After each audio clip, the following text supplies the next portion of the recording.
India Pakistan ಯುದ್ಧ ಅಂತೂ ಮುಗ್ದೇ ಹೋಯ್ತು. ಯಾರಿಂದ ಮುಗಿತೋ ಒಂದು ಗೊತ್ತಿಲ್ಲ, ಮುಗ್ದಿದ್ದಂತೂ ನಿಜ. ಆದ್ರೆ ಮಧ್ಯ ಬಂದು ಕ್ರೆಡಿಟ್ ತಗೊಳ್ಳೋದಂತೂ ಕೆಲವರು ಮರೆಯಲ್ಲ ಅನ್ಸುತ್ತೆ. ಹಾಗೆ ಈಗ ಯಾವುದೋ ದೇಶದ ಪ್ರಧಾನಿ ನಮ್ಮ ದೇಶದಲ್ಲಿ ಯುದ್ಧವನ್ನ ನಾನೇ ಸಕ್ಸಸ್ಫುಲ್ ಆಗಿ ನಾನೇ ನಿಂತು ಮಧ್ಯಸ್ಥಿಕೆ ವಹಿಸಿ ಮುಗಿಸೇ ಬಿಟ್ಟೆ ಅಂತ ಘಂಟಾಘೋಷವಾಗಿ ಹೇಳ್ಕೊಂಡು ಓಡಾಡ್ತಾ ಇದ್ರು. ಆದ್ರೆ ಈಗ ಆ ಪ್ಲೇಟನ್ನೇ ತಿರುಗಿಸ್ಬಿಟ್ಟಿದ್ದಾರೆ. ನಾನೇನ್ ಮಾಡಿಲ್ಲ, ನೀವೇ ಯುದ್ಧವನ್ನ ಶಾಂತಿ ಮಾಡ್ಕೊಂಡಿದ್ದೀರಾ ಅಂತ ಹೇಳ್ತಿದ್ದಾರೆ.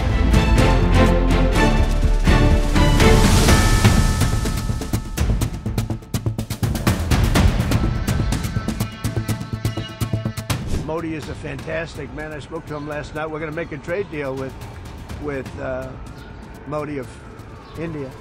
But I stopped the war between Pakistan and India.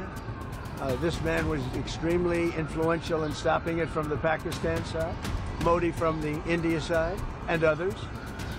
And they were going at it, and they're both nuclear countries. I got it stopped. I don't think I had one story. Did I have one story written about it? I stopped a war between two major nations, major nuclear nations. I don't think I had a story written about it, but that's okay. You know why? The people know.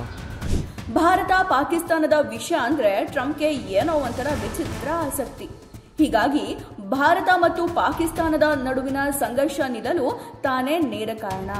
ತನ್ನ ಮಧ್ಯಸ್ಥಿಕೆಯಿಂದಾಗಿಯೇ ಉಭಯ ದೇಶಗಳು ಕದನ ವಿರಾಮಕ್ಕೆ ಒಪ್ಪಿಕೊಂಡಿವೆ ಅಂತ ಹೇಳಿಕೊಂಡೇ ಬರ್ತಾ ಇದ್ದ America ಅಧ್ಯಕ್ಷ Donald Trump ಇದೀಗ ತಮ್ಮ ನಿಲುವನ್ನ ಬದಲಿಸಿಕೊಂಡಿದ್ದಾರೆ.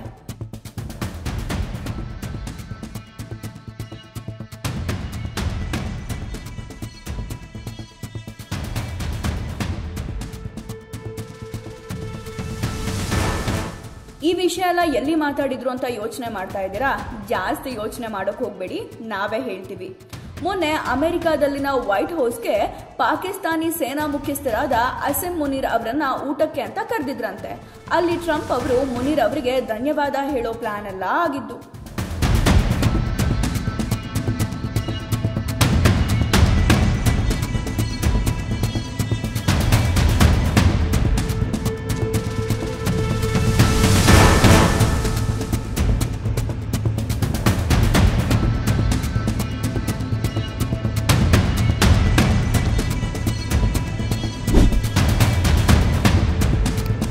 ಭಾರತ ಮತ್ತು ಪಾಕಿಸ್ತಾನ ದೇಶಗಳು ತಾವೇ ನಿರ್ಧರಿಸಿ ಕದನ ವಿರಾಮ ಮಾಡಿಕೊಂಡಿವೆ ಎಂದು ಮೊದಲ ಬಾರಿಗೆ ಟ್ರಂಪ್ ಹೇಳಿಕೆ ನೀಡಿದ್ದಾರೆ.